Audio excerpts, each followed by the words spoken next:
ஹரே கிருஷ்ணா. அனைவருக்கும் வணக்கம். 3 முக்கியமான ஸ்தலங்களுடைய அந்த பெயர்களுடைய அந்த பெயர்ல இருக்கக்கூடிய அர்த்தத்தை தான் இன்னைக்கு நம்ம பார்க்க போறோம்.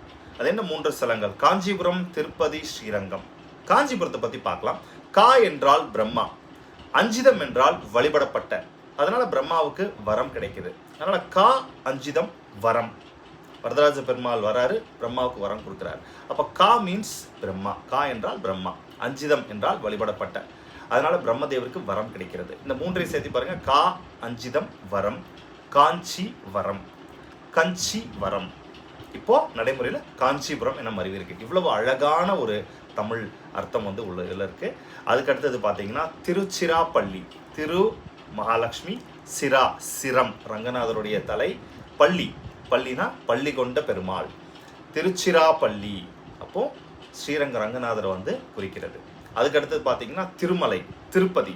இப்போ திரு என்றால் மீண்டும் லக்ஷ்மி, பதி என்றால் லக்ஷ்மியின் கணவர், லக்ஷ்மி பதி, ஸ்ரீபதி ஸ்ரீமன் நாராயணரை குறிக்கிறது, பெருமாள் விஷ்ணுவை குறிக்கிறது. அப்போ திரு என்றால் லக்ஷ்மி, பதி என்றால் லக்ஷ்மியின் கணவரான திருப்பதி வெங்கடாச்சலபதி குறிக்கிறது. ஹரே கிருஷ்ணன். இந்த 3 ஸ்தலங்களுடைய அற்புதமான பெயர்களின் விளக்கம் இதுதான். இன்னைக்கு இனிமேல் நீங்கள் இந்த கோவிலுக்கு போகும்போது இந்த தகவலை தெரிஞ்சுக்கோங்க. இந்த மாதிரி கோவில்களுடைய தகவலை தெரிஞ்சுக்கிறதுக்கு நம்ம காஞ்சி கௌரவாணி சேனலை ஃபாலோ பண்ணிக்கோங்க. தேங்க்ஸ் ஃபார் வாட்சிங்.